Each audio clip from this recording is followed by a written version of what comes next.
I haven't heard this music, well, on the show, outside the show, probably in 40 years. This Yeah. is starting to date myself. Yep. Yeah, no, I don't even know what that song is. You know, No idea.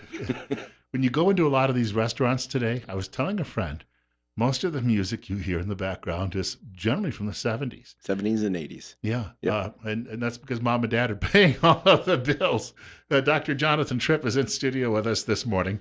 Better Health with Tripp Family Medicine. He's here until 9 o'clock this morning. And I want to point out we're at 30 right now, 8:34. Bill Colley with you as well on News Radio 1310 KLIX and newsradio1310.com. Everywhere I go, I'm seeing the signs up for flu vaccines now. Okay. And Good. there's been a lot of discussion. In fact, I understand your office will go on the road to provide them too, but people can get them at the if they drop in. Yeah, no, we have, in fact, the way I now say it, because we're providing immunizations for children as well, we have flu vaccines from 6 months to 100-year-olds. So I suppose if you're 102, we can still talk about it.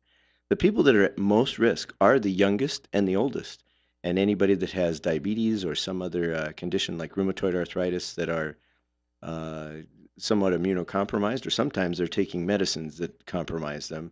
And so, some reading I've done recently says this year's flu is predicted to be worse than average, and so this is a time to do it. A lot of people say, "Oh, I wait till November, December, or January, when it's really bad." And I'm thinking, there's no sense to that at all because the flu vaccine this year is based on the top four flu viruses of last year. And so if you get it now, and October is when the flu starts to hit, so we're not too early into this.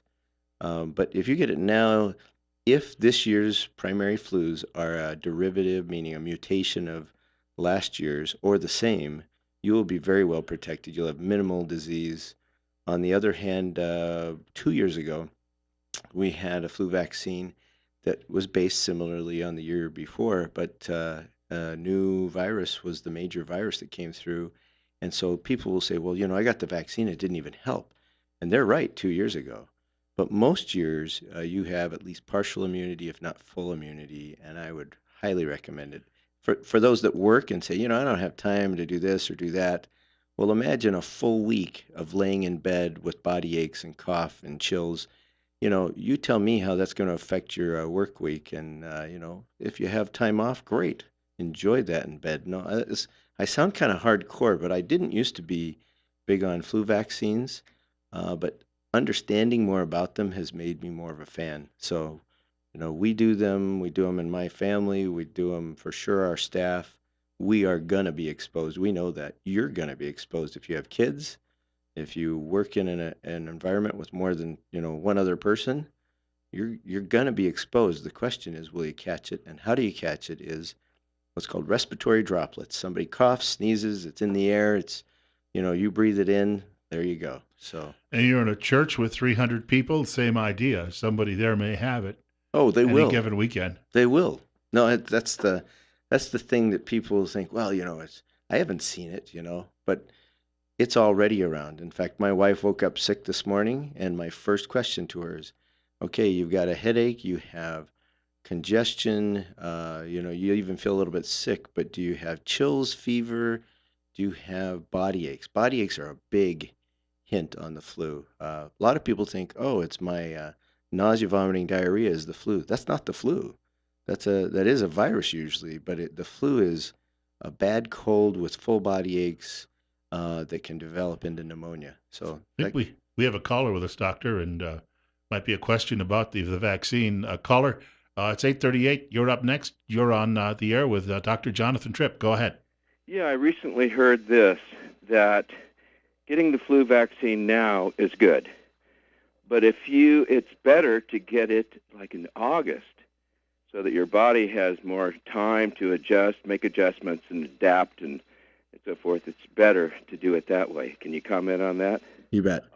Um, you know, I would agree with earlier is better just because you have longer coverage because this year's flu vaccine or last year's flu vaccine is going to last for approximately the year because it's about the viruses from the previous year. The only reason it doesn't last longer is because we're not sure what's coming next year. So there's a new vaccine every year.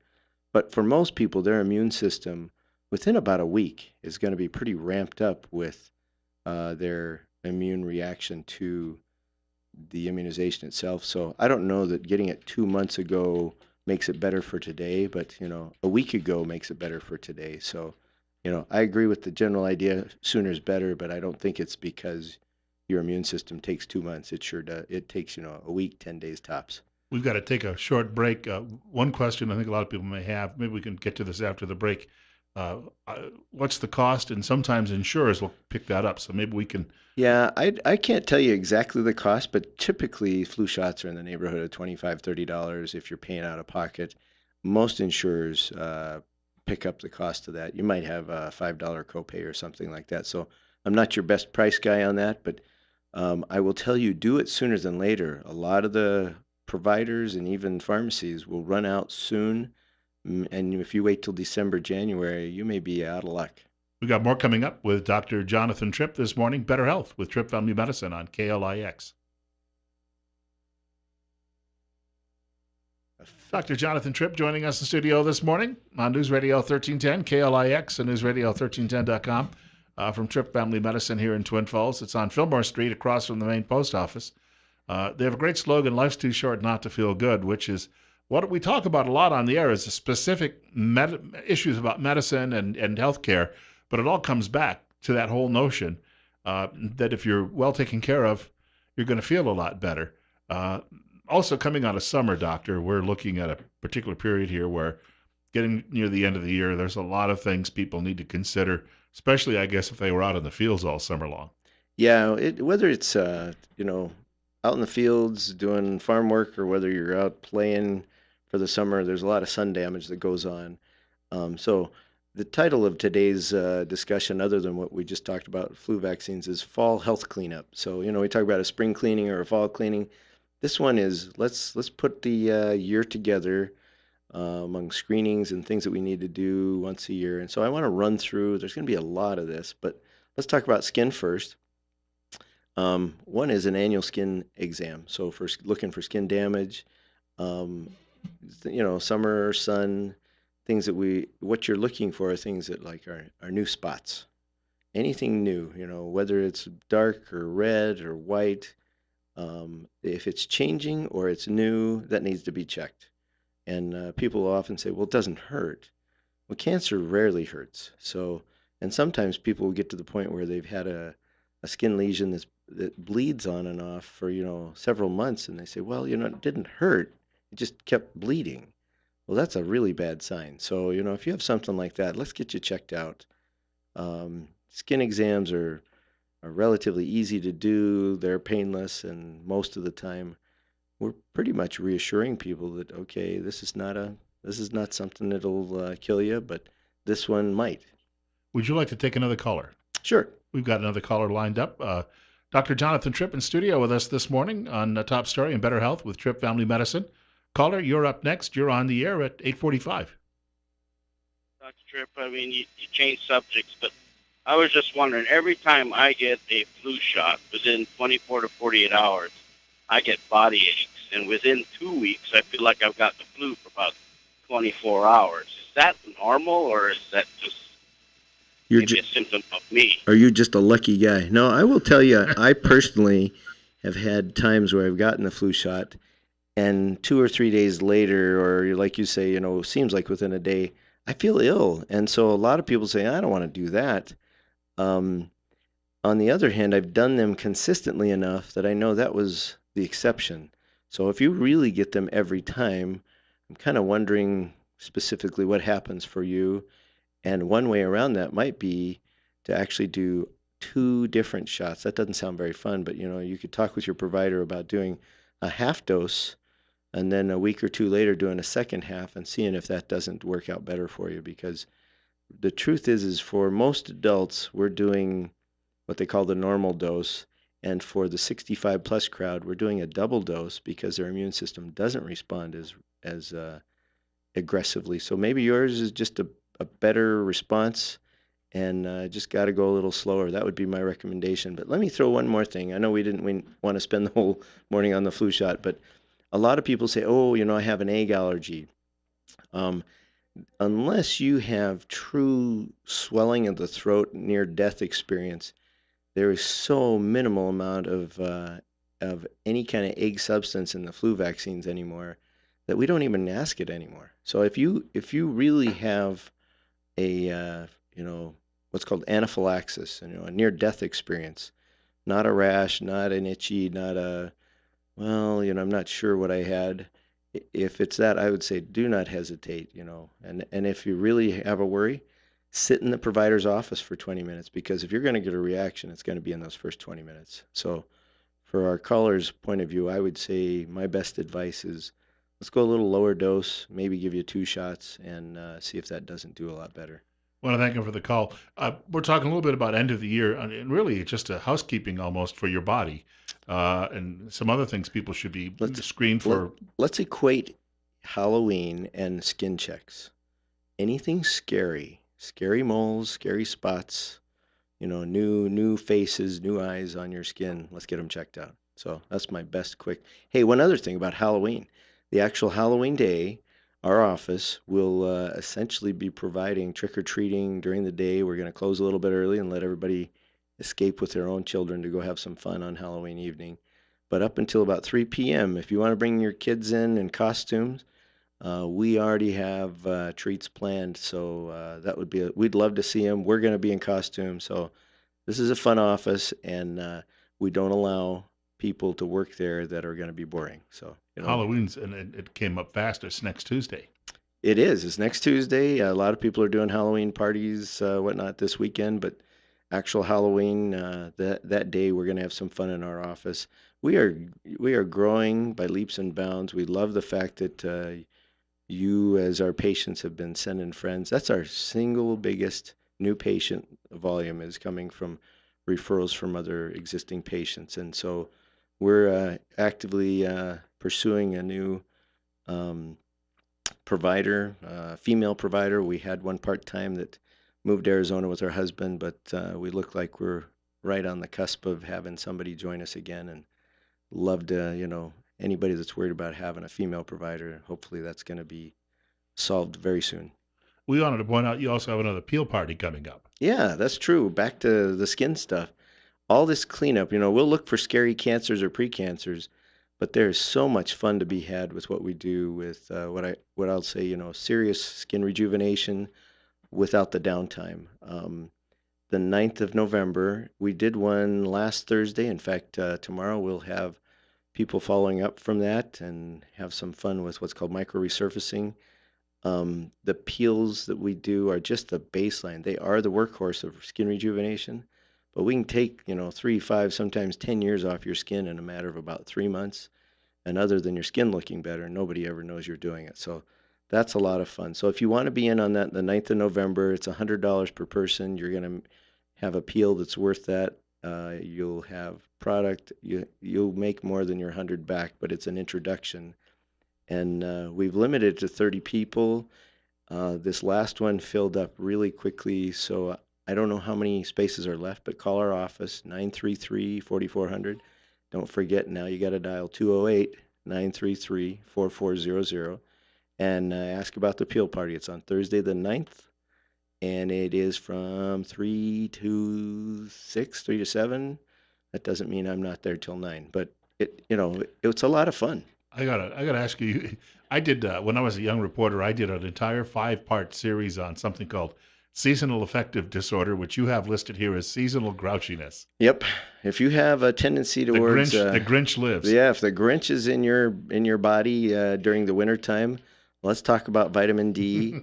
And vitamin D, for most of the people that live here, almost everybody's low. Even if you're taking, 5,000 units of vitamin D a day, if I do the blood work, I find you're low. And it is something that I would recommend you have us do the blood work. If you got to pay out of pocket, like a lot of people do, we are the cheapest lab in town. It's about $45 to do that lab, but it can make a huge difference for your energy level and your mood, especially as we get into darker weather, which is already here, and cloudier weather, which goes all winter long. So if you notice that affects your mood, vitamin D is a big deal, but the problem is you can get too much vitamin D. There's some vitamins like the C and the B vitamins that if you take too much, if you got good kidneys, you're just going to pee out what you don't use. Vitamin D, on the other hand, is fat soluble and it will get to a level that can make you feel sick. So I will say it's a little bit hard to do, but as soon as I say that, somebody will tell me they're taking phenomenal amounts of vitamin D and they get sick and say that I gave them the advice to take too much. And the answer is I want to do your lab work ahead of time, see exactly where you are, and then I have some very specific regimens that I use to bring you up to speed. And I'm using primarily over-the-counter vitamin D3. I've just found that it absorbs better, it picks up quicker, and it's not a prescription. When I walk into Costco, I see all of these rows and rows of vitamins and supplements, and I have what do they call it? I take a vitamin that's supposed to have all of these things in it, a couple of them every day. Yeah, multivitamin. And I don't know the shelf life though. Obviously, you can't keep that bottle around for a couple of years because it's going to wear out anyway.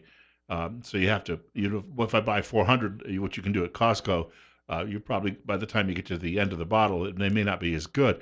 But a lot of these supplements and the things like that I see, I guess, are probably fine. But does a multivitamin cover it all? In my opinion, no. Now, if you look at some of the studies done in the last about 2 years, they'll say that all supplements are a waste of time. I'm not in that group. And on the other hand, I wouldn't say more is better. So you look at that whole row of supplements and you say, well, shouldn't I take a little bit of everything? And the answer is a multivitamin is a good beginning. But there are certain things depending on what we're trying to accomplish. If energy and immune system is what we're after, then I'm going to recommend somebody take additional C and B vitamins and probably D. If they have liver troubles, meaning fatty liver disease, I'm going to talk about some herbal stuff called milk thistle. These are things that I have some proof with. They're not just good ideas or some guy wrote about it somewhere and all of his friends said, yeah, he's right. These are some evidence-based things that I use, but at the same time, I listen to my patients, and if they come in and say, when I take ashwagandha, it just changes my life. As long as they're not taking bottles per day, I'm probably going to say, let's do that. So would I say take everything? No. Are there certain times that higher doses of certain things, like right now, what did I tell my son to do when we found out my wife was sick? I said, make sure you're up on your vitamin C today before you hang out with mom much. It helps to build your immune system and protect the healthy cells. That's what the vitamin C is about. Now, the blood testing that we do, which wasn't around much when I was a kid, but blood testing today is able to hone in on all of these areas of need that people have. To some degree, there are lots of blood tests, but most of the ones we do are more general screening. They sound pretty broad because if I run through my general stuff, we're looking at, are you anemic? What's your immune system looking like? Do you have enough platelets? Does your liver and kidney function looking good? What's your blood sugar? What's your cholesterol like? How's your thyroid? And then, I get off into things like vitamin D, but if you're anemic, then I'm also looking at your B12, your folic acid, there's your iron levels, but those aren't labs that I typically jump into. So there are a lot of things that we could be very specific about. But, they're money out of pocket usually to go looking like that. The insurance company will say, it's really nice you like to go fishing, but we're not going to pay for it. Is that a fair way to say Yeah, that? I think that's a pretty good idea. Got about a minute left. You're also going to be doing some other screenings and the like with people at the tail end of the year. Yeah, the things that we'd like to promote. If you're diabetic, you need an eye exam, you need a foot exam. Obviously, you need to be watching blood sugars. If you're not and you're over 50, every year you need a mammogram and some type of screening for colon cancer, and every 10 years a colonoscopy. For men, you need a prostate exam. Women, you need a breast exam. These are things that really do make a difference. And all I can say to you is we get to see the bad results when people don't do this. Poor Jeremy, in about a week's time, has had 3 women diagnosed with either original breast cancer or recurrent breast cancer. And he's had to be the guy to tell them, this is spread all over your body. And in each case, they were somebody who wasn't following just the annual screenings. hadn't seen a doctor in years and hadn't done these things, and just thought, well, I'm feeling kind of ill now, but now is too late. So these screenings are really important. We're about preventative medicine. Even when we talk about skin rejuvenation, it's about making things feel better, look better longer. And in the case of these screenings, it is about helping you live longer and live better. So too short, life's too short, Not to feel good. and not to do your screenings. All right. We've got to before we wrap up, for people who'd like to get in touch, number of ways they can do that. Phone number 208-933-4400. You can reach us on the web at trippfamilymedicine.com, as well as on Facebook. Tripp Family Medicine. Love to hear your comments. We get a lot of fun through that. So happy Halloween, and avoid the flu season. We'll talk to Dr. Tripp or one of his associates in a week or so on the program. We're coming up on 9 o'clock in news on Top Story this morning from Fox. One more hour of the program still ahead. Going to talk a little bit about wild horses in the next hour.